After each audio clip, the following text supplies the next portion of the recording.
It is that wonderful time of the year where we're reminded that one has come to the close, another one's about to begin, and it's the same old shit.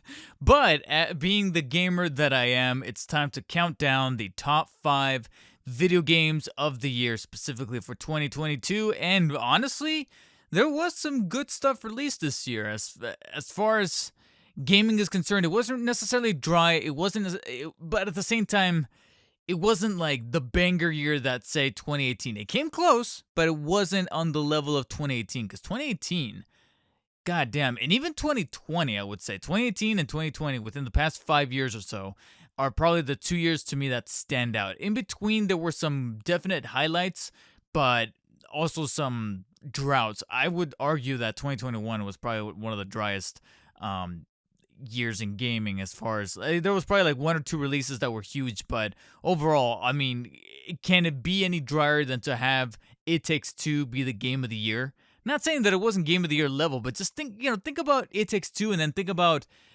the 2018 God of War or Breath of the Wild. Regardless of how you feel about the game, those are temple games that you hear the games and you go, or the names rather, and you go, yes, those are game of the years. And so 2022, I would say, has some juggernauts in there that are worthy of that praise.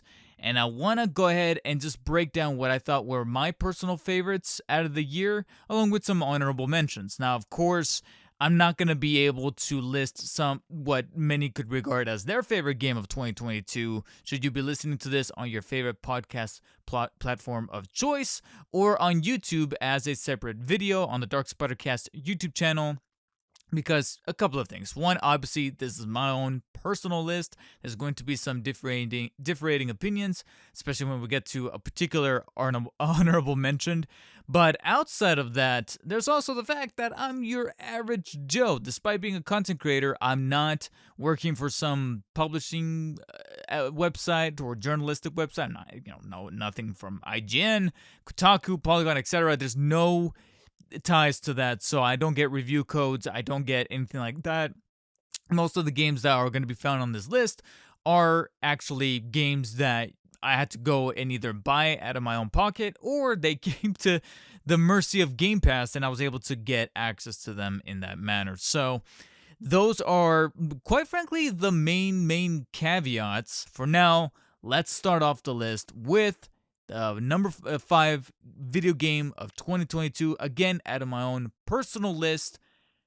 It's going to be MultiVersus. I know, again, coming back to those caveats that I mentioned, where it was either had to be paid out of my own pocket, or had to be accessed through Game Pass, or in this particular case, had to be free to play, which is MultiVersus, the platforming, as a lot of people like to call, Smash clone. Can't really denounce that necessarily, because it is borrowing an awful lot of DNA from Smash Brothers. But if you're gonna borrow all the right things from the right places and the right sources, right? And I feel like MultiVersus was very self-aware of that, making sure that what people loved about Smash Brothers, which is the gameplay and how good it feels in hand to play as some of these characters, while at the same time showing the love for said characters, I got that in full spades as I played the game, and I just kept falling in love with it. So much so that in between games where I wanted to play something, but I didn't want to start something that was narratively driven, it wasn't like a big, expansive, single-player, open-world campaign bullshit, where I was like, I'm going to have to be invested, and I have to be wired in, and not be listening to any podcasts, or watching any videos, or listening to any videos while just playing. But if I wanted to resort to something that was like that, but also felt kind of fresh and new, while at the same time putting a smile on my face, it really was MultiVersus. Granted, there were some jagged edges towards the beginning with some imbalancing on some characters, where some were more OP than others. Iron Giant, I'm looking at you. But overall, like I said, the love and care and attention to detail, I can honestly not knock why won Fighting Game of the Year at this year's Game Awards. I know that, Game Awards, whether it be Jeff Keighley's Game Awards or any of these like best of lists that some of these websites put out there, are not necessarily gospel. You really have to take an awful lot of them with a grain of salt, and depending on who you affiliate yourself with or line yourself up with as far as opinions are concerned, it really depends on you. But there's some things that you look at and go, yeah, I can kind of gauge it in that manner. And to me, the Game Awards giving the Fighting Game Award the award to Multiverses this year, I can see that. And I know that it wasn't necessarily the starkest of competitions as far as video games or fighting games were concerned. I know that that's probably waiting for us in 2023 with big, like I said, tentpole juggernauts such as Street Fighter 6 and Tekken 8. But this year, I feel like Multiverses kind of had it in the bag, and the amount of time that I poured into this game and the actual genuine fun that I had with it. Like I said, there were so many avenues that you can kind of scrutinize the microtransactions, the cosmetic stuff, the battle pass, but as far as what the developers were able to put behind this game, it felt like a game that if I was to think about DC and Warner Brothers characters and melding them together into a platform fighter, this would arguably be it. This is what would be concocted in my brain, and it's good to see that there was that level of relatability behind what the developers were thinking and what they were actually able to put out. And considering that it was a free-to-play game and it was as polished as it is, despite, like I said, the jagged edges, and the jagged edges weren't even an awful lot of technical ones. I would say it was very easy to find a match. There was hardly any problems with that, hardly any glitches, lagginess. Ever so often there was that laggy match, but it would really be quite literally with someone across the world, overseas. Outside of that, though, I almost never really got booted out of a match, and the only problems that we had were very FGC centric stuff. You know what I mean? Like first world fighting game community problems as far as a character, like I mentioned before, being overpowered or not having the proper way to juggle a character up in the air and balance out the fighting moves, the iframes, so to speak. It was all those things. Things that Maximilian Dude would just break down in like 30-minute chunks of video content. But outside of that, it was just a very fluid experience, and one that, coming from a free-to-play game, is very commendable. And I would say that that's a very defensive case for it to be my number 5. Now, my number 4 game is definitely going to need a defensive case because it's the style of game that often gets criticized when it's published by a developer like Ubisoft, and it's criticized. In fact, it's become a meme like, oh, it's a Ubisoft game because of all the busy work that's laid out over the open world.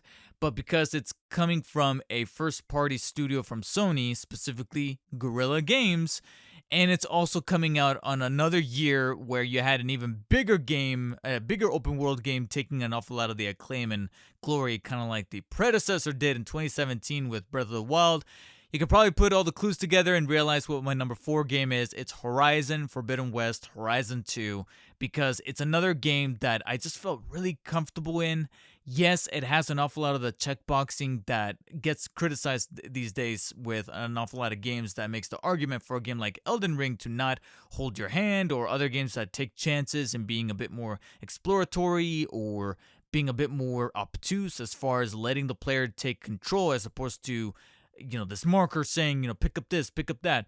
But I guess the defensive case I can make for Horizon 2 Forbidden West is that it's able to take what really worked in the first Horizon game and kind of amplify it, specifically on the visuals. It's one of the prettier games to be released this year. The art direction's through the roof, the different robotic creature designs, as well as the different environments that we go to that definitely juxtapose those of the original game, is something that to me made the 40 to 45 hours I put into the game kind of a breeze. That is another litmus test. Just like I recently criticized Avatar: The Way of Water, the fact that it was a 3-hour movie, and I told myself, and I often tell people, that when it comes to something that's very long, whether it be a 3-hour movie or a very lengthy gaming experience like an open world campaign such as this, if you can feel the time, feel the hours, and feel the running time, there was probably something that needed to be cut or something that needed to be streamlined and tightened up. I said that about Avatar: The Way of Water. Can't exactly say that for Horizon Forbidden West. This was a game that, even though I noticed that I was taking, I would think, about 2 to 2.5 weeks, and again, cumulatively about 40 to 45 hours to beat, I never thought of myself, man, this game needs to end, or this game, needs to wrap up, or how long have I been playing this, or how much more do I have left? I never said those phrases like, how long more do I have to play in this game? No, I just woke up a morning, I realized that I didn't really have anything to do as far as work, as far as responsibilities, prior engagements. I didn't have to hang out with anybody. I didn't have to edit a video. A video had just been published. I was like, all right, let me pick up Horizon and play it back in February. And I just lost myself for about 2.5 to 3 hours. My stomach woke me up and said, hey, it's time to eat. Okay, let's go eat. And I used that as my signal to take a break, focus on whatever it is I needed to do. And then later on that evening, jump back in. I was like, that was just my schedule. And I never thought of myself as it never felt like a cumbersome chore to go through this environment, to go through this world and do the things that needed to be done. Can I understand someone for criticizing it being very checkboxy and feeding into the problem of having all these, places on the map that need to be unlocked, the tall necks, which serve as these world's kind of towers that you need to unlock so you can open up more of the map and see more of the side activities? Yes, I can see that. I can totally, I can't make an argument for that. I can't look at someone that says that and say, you're wrong, or you need to look at it from this perspective. No, if they've already played a handful of games that was a factor that didn't vibe with them necessarily, then I completely understand.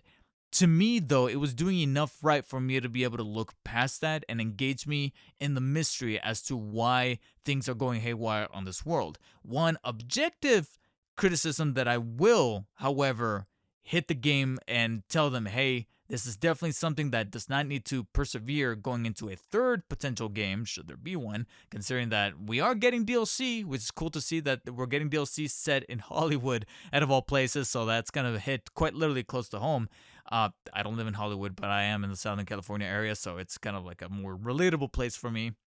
But should there be a third game, we definitely need some progression in character development for Aloy herself. I understand the way that she was in the first game, considering the things that she was going through, but the one thing that I would wholeheartedly agree with a lot of critics out there through the reviews that I was watching after I had beat the game and put mine out there, was that Aloy herself could be seen as a little just generic, or she often sounds kind of pissed off at some things that she shouldn't be at, but what was able to balance her out and give her these little moments of reprieve, or even some humoristic, undertones to be like, oh, break her away from her usual stoicism. That's the word, stoicism, was some of the side quests. And that's another thing that this game had me gushing over, was that it had side quests that, sure, a couple times would be a little fetch questy, but for every fetch questy side quest, side mission,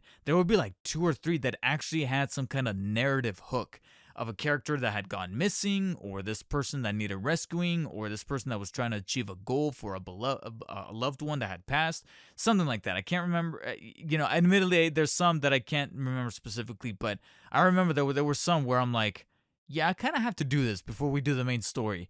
And the way that things lead up there towards the end, sure, the final boss fight or the final end fight could have been a little bit more epic, but outside of that, yeah, this was overall, like I said, a very brisk 45-hour experience, and that to me feels like a worthwhile game in my top 5. Now, I'm personally excited to talk about number 3, primarily because I feel like not too many other people talked about it. It might have come out a little too early. I do remember it came out, I think, in February, and there was a little bit of a confusion mishap because of the way that the deluxe edition came out a little earlier, so people were a little rough on the release date. And I think everybody was talking about it that week, and then it just kind of dropped, especially because, again, another game kind of took a little bit of that limelight. But man, a lot of people need to be much more flexible. They need to be more like water. Be like water. And you can kind of sense the martial arts motif here. It is Sifu at number 3. Oh man, this game put a smile on my face and adrenaline into my blood in a way that I just did not think it could do. And here's a good way to tell you guys how much I love this game. I loved it so much that I'm trying to remember, did I buy it digitally and then rebuy it? Or no. I took a blind buy. Took a gamble on buying it as the Vengeance edition, which is $10 more expensive, but it's the physical version that comes with like the steelbook and all these different things. And so I pulled the trigger on it, and I was just so glad that I did. It was like I immediately fell in love with it, because the way that it makes combat feel is it's that old adage where it's simple to learn but difficult to master, incredibly difficult to master. And it has this system in play that's a little difficult as well to articulate or to explain. But once you get into the rhythm of it, you kind of get the gist of it. Where every time you die, you age. Now, when you start aging, you only age by like a year or two. But the more you die, the faster you age. And once you hit like age 75, 80 is when the game, pretty much when you hit 80 is when the game says, yeah, game over. We're starting you from the beginning. And it's structured as a roguelike, I believe, where if you die, you have to start from pretty much the very beginning unless you beat the boss of the level. Then it gives you the option, without going into too much spoilery territory, it gives you the option to be able to jump to different levels. However, the wrinkle is that when you jump to that level, you'll start it at the age that, at the best age you beat it at. So if by some chance you beat a boss, you finally were able to beat a boss, like boss number 3, but you were already in your 60s, the next level can be, you can jump directly to the next level instead of starting from the beginning if you die, but you're going to start at age 60 unless you go back to boss 3 or level 3 and you try to get a better age when you wrap that up. So it kind of encourages repetition in a way that never feel, because of the way that you're able to either unlock different skill sets or you're able to keep certain ones while at the same time disregarding others. And then just like real martial arts, just learn how to time things correctly in a very fluid way that just feels natural to the body.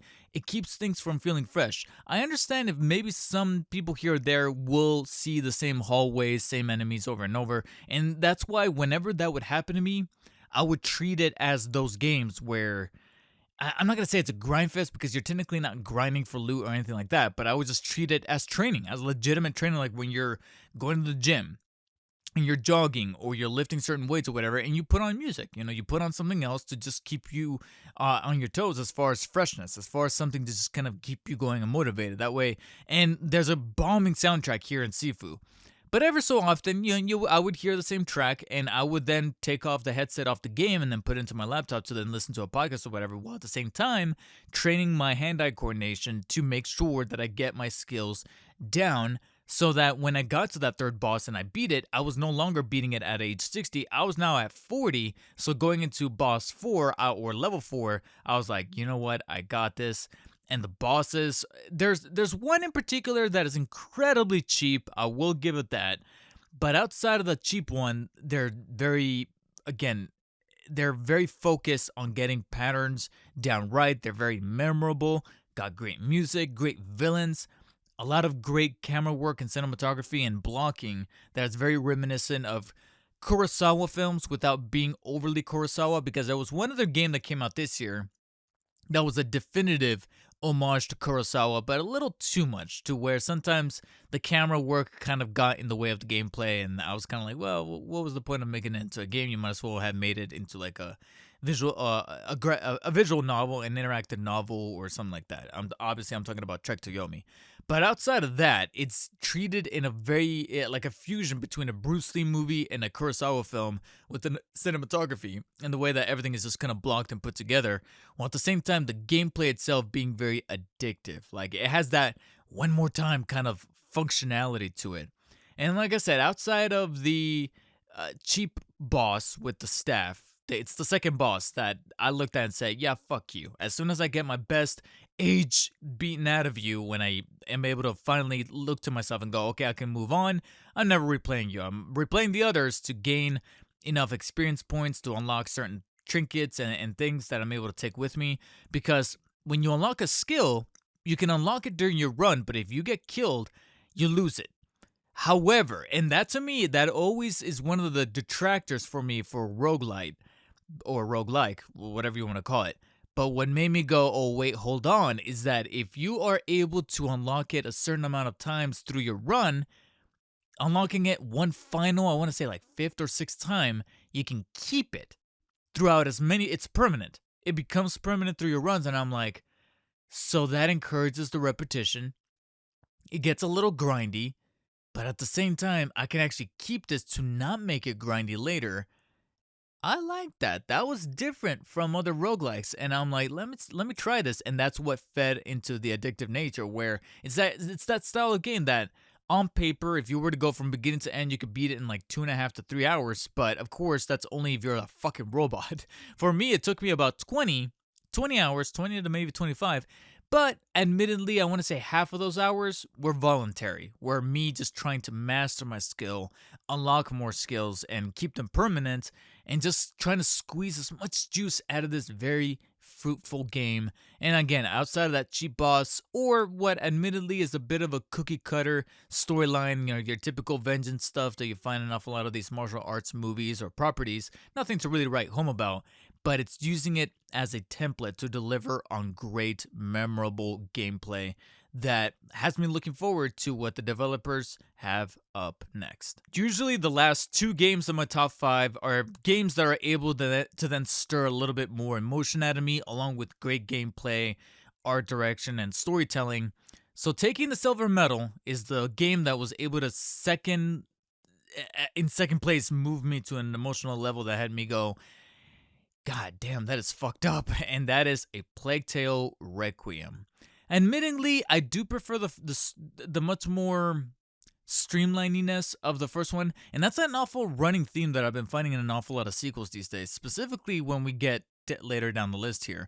But I noticed that it does have that slight little crux of going a little bigger, having bigger ambitions as far as the structure of the open world, or the world's, the little environments that you get to explore, because it's one of those pseudo-linear games where the first game was very much linear, but this one, for the most part, it's linear, but there's a couple of areas here and there that it kind of opens up just a little bit, a la Uncharted 4, where it's mostly linear, but there's a little pockets here and there that are a bit open, like the Jeep section from Uncharted 4.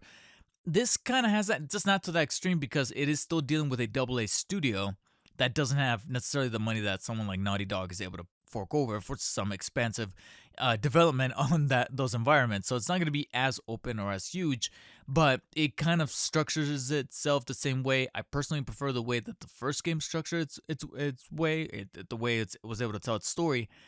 But still, what A Plague Tale Requiem was able to do as a sequel was what I love for sequels to take more chances on, both in gaming and in movies, which is not just to go a little bigger and a little bit more ambitious and expansive in terms of scope and detail, which this game definitely does from a presentation standpoint. Like, it looks beautiful. And I was also pretty blessed, pretty thankful that it was able to run a little smoother than some other people were able to have on their experiences, because I played it on Series X, and it looks like through Game Pass, and it looks like that's probably the most optimal way to play this kind of game, because a lot of people were having problems on both PC and PS5.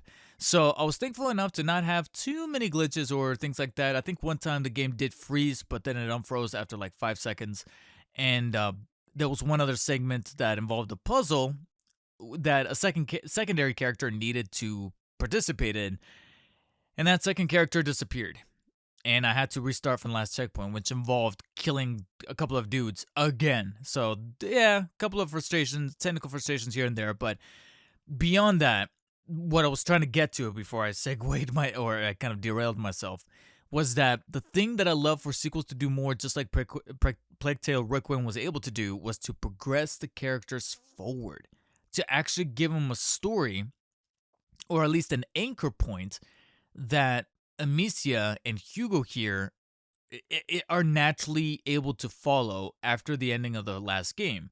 So Hugo has the macula in him, and he's able to connect to these rats in a very specific, almost supernatural kind of way, amongst the backdrop of, what is it, like 13th century, 14th century France, when the plague actually hit. However, they are trying to reach a place where they can take care of this macula once and for all. But others out there feel like Hugo having this macula could be a gift, could be a curse. They want it for themselves. They want it to be cleansed. Different things that I'm going to try to keep as vague as possible here for spoilers.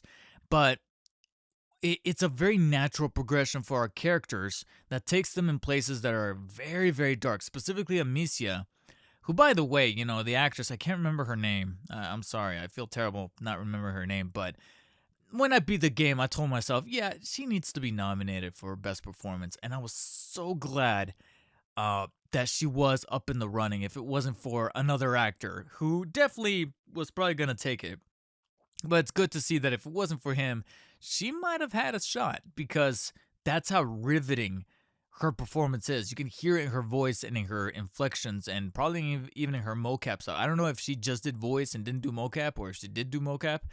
You can pick it up from the little nuances that she's going through turmoil. She's going through some shit. And same thing can go for the actors behind the other characters, such as Hugo and Lucas, and a couple of other characters. One in particular that tags along, although he was kind of, you know, conflicted as far as how I felt about him because of how switcheroo he was. But outside of that, that's where I wanted the story to progress for, leading up to a climax that I looked at and said, "God damn!" And it was a game where when I beat the climax, got to the epilogue, and credits were rolling, I was just kind of sitting there like, "Damn, that happened." Wasn't necessarily gonna lose sleep, but I was just like, "That's the shit that happened." And with avoiding spoilers, where can we go from here?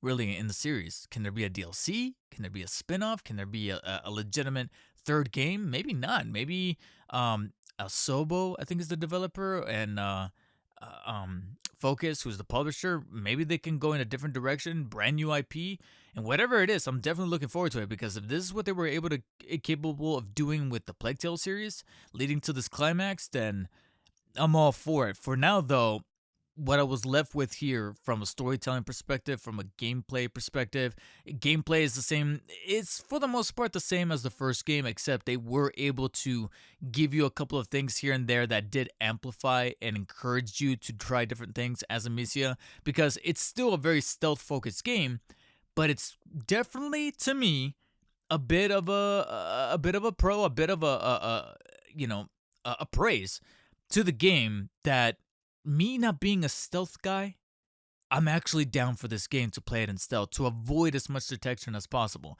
Yeah, from time to time you can have some of the chests in the environment as well as the tall grass and the way that it appears in the environment come off as a little video gamey, but it definitely fed into my tendencies to want to just play this as it's encouraging me to do, which is stealth. I could technically go in there and go guns blazing and start swinging with my sling and try to beat things head on, but I actually felt encouraged and incentivized to not do so and actually take advantage of the upgrade system, which was not like, oh, gain XP, gain points, and then allocate those points. No, it was actually an upgrade tree that I haven't seen in either a really long time or possibly even ever, which was a tree that upgraded the more you used certain features in the game. So if you were stealthier, the stealthier skills were upgraded. If you were more craftable or more aggressive in terms of fighting enemies head on, then those trees or those branches of the tree would level up quicker.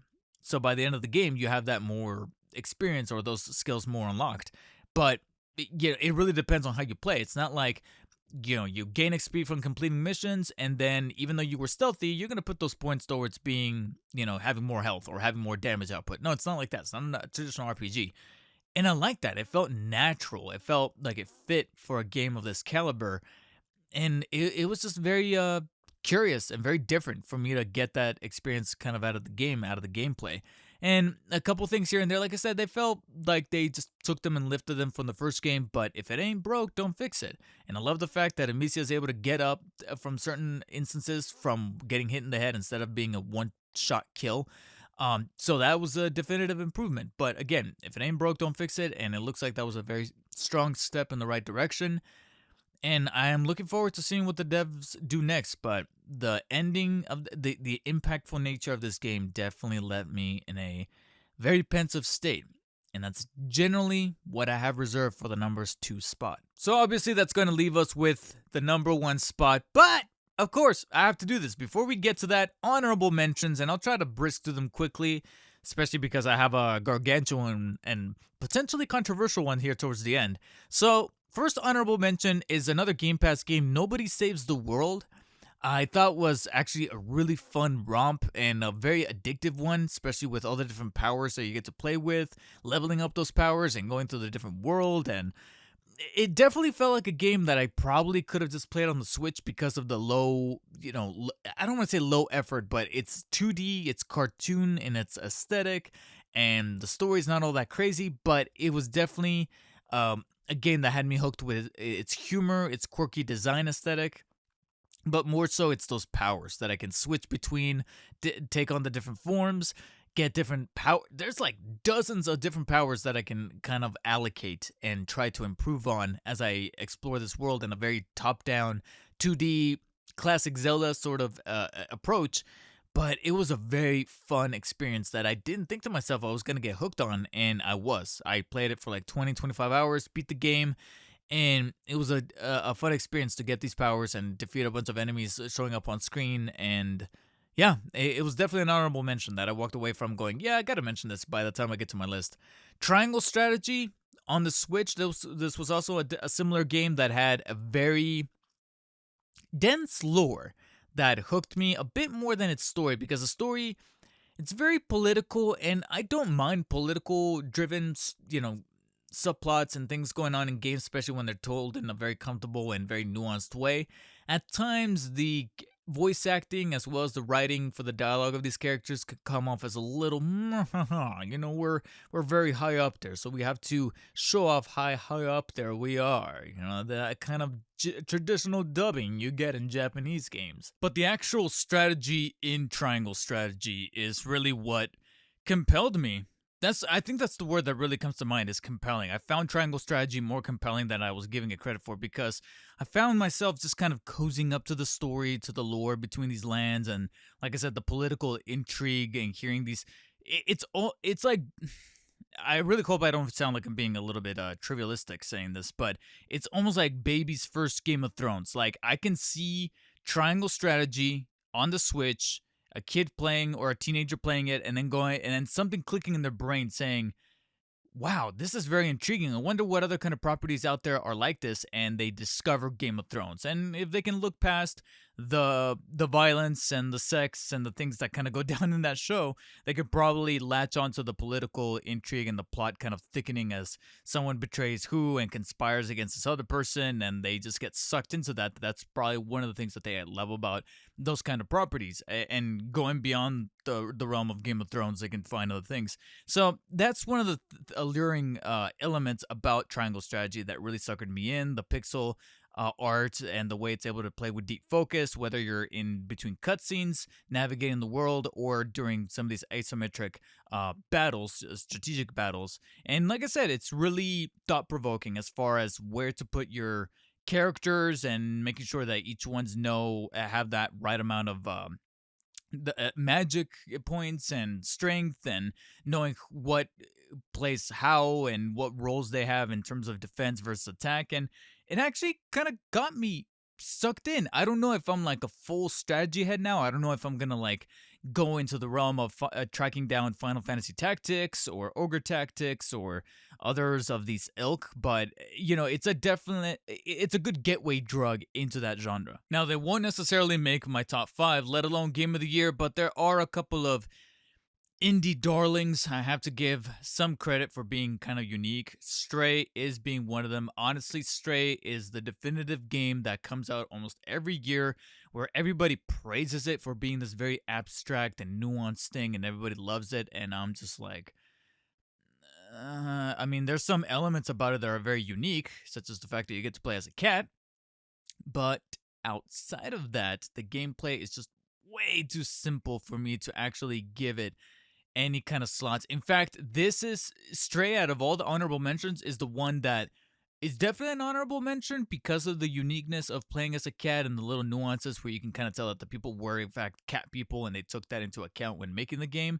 And I also have to give some huge commendations to the art design behind the robots and this environment that you get to navigate from the perspective of the feline, which is the perfect kind of lens to look at this world. But that the gameplay, it's just way too simple. It's almost borderline non-existent for me, that I was just like, all right, I'm just pressing forward and X, forward and X. The only areas that I think to myself it gets kind of compelling as far as the gameplay is concerned are very short-lived, which is whenever you have these creatures kind of coming at you and you have to charge up this UV light to be able to get rid of them. And even those moments are kind of short-lived because sometimes things happen in the story that take away that element, that gameplay usage, or it just doesn't happen, and you just have to kind of like run away. And the game funnels you down a pathway that says, "Hey, just run." And I'm like, well, why can't I use the UV ray? Why can't you bring that back? And so all those different things is it makes Stray that game that I look at and I go, I'll give it some honorable mentions because some of the cool little creative things. But even though I said at the beginning that most of my honorable mentions are the games that you would generally find in the 6 through 10 slot, if I was to have made a top 10, Stray would not have even cracked the top 10. It would just be an honorable mention and it wouldn't have gone a slot either way, even if I was to make a top 10 instead of a top 5, because Stray is that game that comes out, like I said, every year where it's that abstract, very indie thing, and I'm just like, it's too quote unquote indie for me. You know, it's like that movie at the Oscars where it gets nominated for Best Picture, Best Director, and I'm like, this is super like artsy fartsy. Like the one movie that I always think about is Tree of Life by Terrence Malick that came out, what was it, like 2010, 2011, somewhere around there, where it's just so artsy, and I'm just like, nah, man. I watched the movie. You know, it's not even me talking out of my ass. I actually watched that movie, and I was just like, I, you know, I want to say I get it, but maybe I don't. But maybe I do. I just don't give a fuck. I just, it just, it fits that bill, and Stray kind of comes close to that in the gaming department. But I will give it some kudos for, like I said, those little creative nuances. A similar thing for Immortality. I played a game called Immortality, which some would even argue is even a game to begin with because it's about a movie star who made 3 movies throughout the 60s, 80s, and 90s, but they never got released. And so you're trying to figure out the mystery as to why they never got released, what exactly happened to the star. But it's not necessarily a game in the traditional fashion. It's one of those FMV where you have real footage that was shot, like real live action footage, FMV. And so you're scrubbing through this footage almost like an editor or like using a machine like those projections machines, trying to figure out clues when you're going through this footage to figure out exactly what happened and if there's something a bit more otherworldly going on here. I'm not going to say much more than that. And again, similar to Stray, it has a lot of creative liberties that I think are pretty cool, pretty neat. A lot of commentary that it has to say amongst the movie industry, especially in the Me Too era that we're in right now, that is definitely commendable. Like, there's areas where I'm like, yeah, this definitely needs to have more light. And there's so many layers, as I posted in my Twitter post, there's so many layers about Immortality to peel away that some I really vibed with and thought to myself, yes, this is very creative. This is a perfect way to use the effective medium of gaming to kind of, like I said, touch upon the commentary about um, sexual abuse and you know, misconduct in the movie industry and what has happened since the Weinstein case and all that stuff. That definitely needs a light to be shed on it. But then there's other layers that weren't vibing for me, where that some of them had to deal with this otherworldly presence. That I'm like, okay, I think I get the gist of what you're trying to do with this otherworldly presence, but it's not really clicking for me. It feels a little too, again, going back to what I mentioned about Stray, a little too abstract, a little too like, ooh, you know, what's going on here? And you're supposed to piece it together in your head, and I'm like, it's not good enough. Sorry, it just wasn't, you know. But one thing at the end of the day I can really take away from Immortality and give it some credit is that it's a huge conversation starter. For better or for worse, it's definitely a game to really digest and talk about it and discuss, to get the dialogue going. And if that was the objective, then Immortality really hit it. And then a most recent game that I didn't really think I was going to vibe with, but I did, is a game called Norco, another indie game that was also up for Game of the at the Game Awards for, I think, narrative. And it almost rightfully so, because there's an awful lot of great lore to read through. Now, granted, it's one of those text-based games that's a very point-and-click adventure, and at first I thought this was going to kind of turn me away because effectively you are playing through a novel. But as I kind of absorb the aesthetic, the pixel art, the music, as well as the lore behind this very uh, this crazy version of Norco, Louisiana in the far future that's been gentrified and just fucked over by both a hurricane and this corporation that has moved in, and the steampunk, I don't want to say steampunk, but more so like the Blade Runner esque kind of aesthetic to it. It kind of actually sucked me in more than I thought I would. And learning about these characters, going through their dialogue options, and kind of, you know, verbalizing a voice or in my head to what they would sound like or to what they will look like beyond the pixelized visage. I was just like, yeah, this is. I'm actually kind of vibing with this game more than I thought I would, and by the end, I was roped into some of the twists and turns it would take amongst the story. Albeit some things are a little bit obtuse on the technical side, I would definitely admit that I would probably have a much more fun and nuanced time playing this game if I was playing on PC with a cursor, a keyboard, and a mouse. Because sometimes this game pissed me the hell off trying to play it on controller, because sometimes I would select an option through a dialogue, but for some reason selecting with the trackpad, the D-pad, is a bitch. Trying to select certain things, and I'm like, no, that's not what I meant. I pressed up, and instead it would go down. It was just very frustrating. I don't know. There was something really weird and wonky going on with the trackpad. And then you could use the sticks to navigate the cursor, but it's just too slow. That is, sometimes I feel like I could be running through some of these things, some of these options as far as dialogue and choices a little quicker and expedite them a bit if I was playing on PC with a mouse and a keyboard. So most of my complaints are more so on the technical side, but outside of that, it's a really cool little indie that if you do have Game Pass, it's up on Game Pass, I definitely recommend. And then my last honorable mention is for a very small game that some of you may or may not have heard of, called Elden Ring. No, I'm not bullshitting. That's my last honorable mention, is in fact for one of the titans of 2022 that did not crack my top 5, but honestly, right now I can honestly say Elden Ring would probably be my either number 6 or number 7. If I was to have, like I said, pushed it to the top 10, it would be Elden Ring.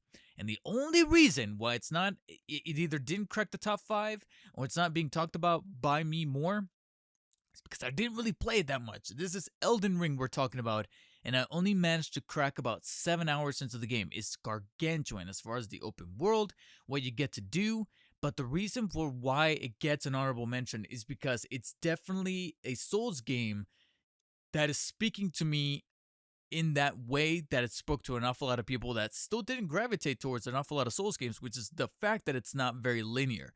That if you are having a problem with a boss or a group of enemies and you're getting your ass kicked, go someplace else. And then as the more you learn, the more you strategize. And this is probably the first game where I felt satisfied and never cheated by looking up a starter guide. Like, I actually looked up some videos to how to get started, but they weren't like direct walkthroughs. They were more like advice pieces on YouTube. And doing the back and forth of actually playing through those opening 7 hours and then listening to people say, hey, if you're this type of player or this type of Souls player, etc., and you never played a Souls game before, this is what we recommend doing. And I was kind of tailoring that experience to something that I felt a bit more personal for me in those opening 7 hours. And I was really getting along with it. At first, I was intimidated, much like other people were. But as soon as I started to talk to more NPCs in the environment, learning about how certain patterns some enemies would take when swinging, I was like, okay, I think I'm getting the gist of it. Right when I was getting the ball rolling and actually getting infatuated with this game, I figured out a problem that I was going to have, and I knew I needed to nip in the bud before it got worse. I looked at this problem and said, yep, this is not going to work.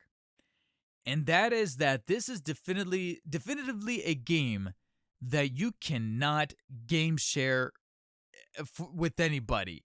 If you're serious about playing Elden Ring, do not game share it, which is unfortunately what I was doing with my instance through those 7 hours of playing the game. The only reason why I had the game was because I game shared it with my buddy Alan from work. And so he let me game share by logging in with his credentials, downloaded the game onto my console, signing into his account and signing into mine. And I was playing, And thankfully, I was not doing anything terribly important. I wasn't like in the middle of a boss or taking on a group of enemies that were whooping my ass before. But then after grinding some, runes and allocating the runes so I could level up and get stronger and being able to wield the twin blade. Look at me! I'm even remembering some of the names of the weapons and some of the terminology within the game. That's how you know that I was actually starting to get into the game. I get kicked out because my friend signed in on his Xbox at his house to play Modern Warfare 2. And if this was any other game, especially if it was a game that was meant to be a shorter experience like Modern Warfare 2's campaign or it's just something else entirely, I probably would have been okay. Been like, okay, I'll just come back tomorrow. But this is Elden Ring we're talking about. A game that doesn't necessarily have the most fondest autosave system. It has autosave, but it doesn't it's tailored in a way where it's supposed to give you the sense of dread that if you don't go into a boss fight, any environment that you're not ready for fully prepared, you're going to regret it because it's not going to just save right before that boss. And of course, if you die, you're going to lose those runes. It's going to automatically save after you lose the runes. You're going to have to go and get them back. And that's kind of what causes the whole risk and reward factor that people love the Souls games so much for. This is not going to work for this system in play of game sharing because what if I do get to that point where I'm in the middle of a huge boss fight that I've been having the toughest time with?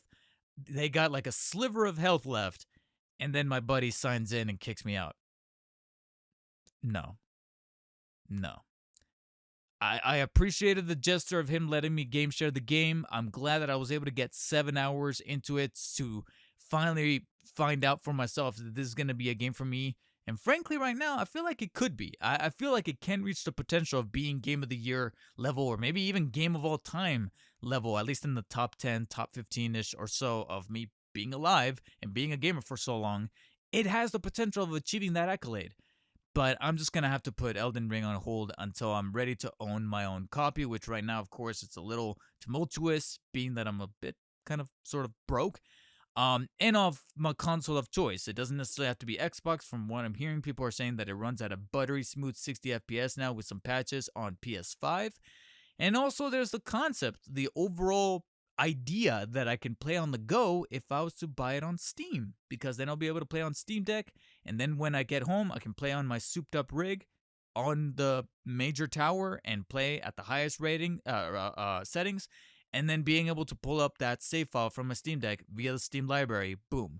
So I have options, but it's just gonna have to take a backseat for now. But that there was enough material and enough great things happening in those 7 hours that I did manage to sink in to at least give Elden Ring an honorable mention because objectively, not subjectively, but objectively, it is in fact a great game. So since we're talking about great games, let's talk about the number one, if you couldn't already guess, and since it didn't manage to be Elden Ring, since I managed to get that in the honorable mentions, of course it is Oh no, I'm sorry, no. Atreus! God of War Ragnarok. By default, it's gotta be my number one. And on this podcast, whether it be through the YouTube channel or your podcast platform of choice, I actually have a whole dedicated review for the game. So I'm not going to really spend too much on this because there are more details to be found in that separate 40-minute segment. But God of War Ragnarok, similar to what I mentioned about my number two game, which was Plague Tale Requiem, it was the only other game that had those emotional tugs that made me, kind of just sink into my chair while the credits were rolling, especially after getting the true ending, not just the actual definitive ending, but that secondary ending where a character says, hey, you should probably go and take care of this other thing, and you witness that final end credit scene or ending scene before proper scrolling credits begin, and we have Hozier, giving us his ballad, and while I'm listening to him and having the credits roll, I sink into my seat and go, I just absorb it and just kind of think to myself, yeah, like that just happened. That just happened. And that to me is always kind of like the litmus test for what could be considered my personal game of the year. Now, I will kind of add this anecdote that even though this is my game of the year 2022, do I prefer this over 2018? Actually, no. I prefer the 2018 for other reasons that some other people have even touched upon, and I'm pretty surprised to learn that I'm not the only one. Is because 2018 had that much more streamlined, more cohesive, and straightforward path of having our characters go from point A to point B for a single goal and having to deal with those objectives, or I'm sorry, those obstacles to meet that goal, which is to spread the ashes on the highest peak of the realms, because it felt more personal to Kratos and to Atreus, and it was through those struggles that they learned to bond with each other. This game did that thing where even though on a technical scale it's doing everything better from gameplay to graphics to scope to detail to boss fights, and yet when it boils down to preference, I prefer the 2018 intimacy versus the large scale, oh, it's end of the world, it's the end of the world type factor from Ragnarok. Once we go into Ragnarok levels of stakes because it's the end of the world, it doesn't feel as personal, and this might not resonate with everybody. But for me, I like the more personal stuff. So we really are dealing with like a game that's a 10 out of 10 versus a game that's a 9 out of 10. It's neck and neck. It's not like one is just it's kind of whatever, but the other one, no, they're both like it's going back to the analogy that I used in that review, the Godfather analogy, where both are seminal mastercraft movies. But personally, I actually am in the minority that prefers the first Godfather over Part 2, despite Part 2 being the one that a lot of people say is one of the greatest sequels of all time. I actually like how much more straightforward Godfather Part 1 is, and just alike, I prefer how much more streamlined and more direct God of War 2018 was versus the craziness and the just I don't want to say over the topness, but the sheer doubling of scale and scope that Ragnarok was. And plus, I will give a little bit of credence to some people's complaints or nitpicks that the ending did feel a little rushed. When I was playing the game, I didn't really feel it because, like I said, a lot of shit was happening dramatically. But now, looking back in hindsight, there are moments where I'm like, yeah, that felt a little rushed. A character makes a sudden turn in motivation, and I feel like maybe they were crunching to meet the November release date, and maybe that's one of the sacrifices they had to make. And plus, there's some lines of dialogue here and there that feel a little, I don't want to say sequel baity, but DLC baity. Though I do have my own personal little wish list to think about when it comes to DLC. There's one in particular that I would love to see because one major character takes a turn as far as character development that I was like, yo, I was not expecting this. And if they want to explore this a little deeper, that's who you call on for the DLC. Because I have my own personal theories. Outside of that, though, I can gush on. And because of these theories and these things that I'm able to really constantly still think about, even over a month after beating the game, that's probably worthy of being called my game of the year. And that, of course, goes to God of War Ragnarok. 2022 was actually a pretty decent year for gaming, if I do say so myself. But it looks like 2023 is going to be a delectable shoving, possibly even fisting, because we don't even have some stuff that's confirmed for the back half of the 2023, but they're already dropping hints that in the fall of 2023 we're gonna see Marvel's Spider-Man 2, and then the first half, what do we got? We got the Dead Space remake, we got Hogwarts Legacy, we got Dead Island 2, we got Resident Evil 4 remake, we got we got just so much, Street Fighter 6, Tekken 8. Oh my god, there's just so much going on. Wolong, a lot of stuff, other stuff, Atomic Heart. We're not even counting the Game Pass stuff. I already got a list boiling down the 2023 releases to look forward to. Unfortunately, Forspoken is not one of them because I played the demo, and so far it's kind of a no for me, dog. But we'll see as time goes on because there's plenty of stuff to keep on my radar, and if I do manage to play any of that stuff close to release, then I will definitely be recording another episode for the Dark Spider Cast that will keep on trucking on 2023. But a lot of cool stuff to look forward to, and if I come up with any other topics that I want to talk about in podcast form that don't make for the niche channel, for the Spider-Man and Batman channel, then I will turn to the mic and speak to you guys. In the meantime, though, if you guys enjoyed my ranking here, hit the like button if you're watching this on YouTube or listening to it on YouTube. If you're listening on your podcast platform of choice, whether it be Spotify, iTunes or Apple Podcasts or Google Podcasts, Anchor.fm, whatever system they have at play. Make sure to show your support for the podcast by either hitting thumbs up or rating it, commenting in the comment section what your guys' top 5 games of 2022 were. What were your bottom 5? I feel like I didn't really play enough bad games to come up with a bad 5 of 2022 ranking, but could probably think of a couple that I just had to drop. Rainbow Six Extraction. Anybody? Possibly. Yeah, I'll probably throw that one in there. I didn't even finish it. I was like, screw this. Anyways, guys, that about does it for me. Hope you guys enjoyed this ranking. Hope you guys had a great 2022 in gaming, in movies, whatever it is that you guys enjoyed. And I'll see you next year or this year, because chances are this is already going up on the beginning of 2023. Either way, stay humble, and I'll talk to you later.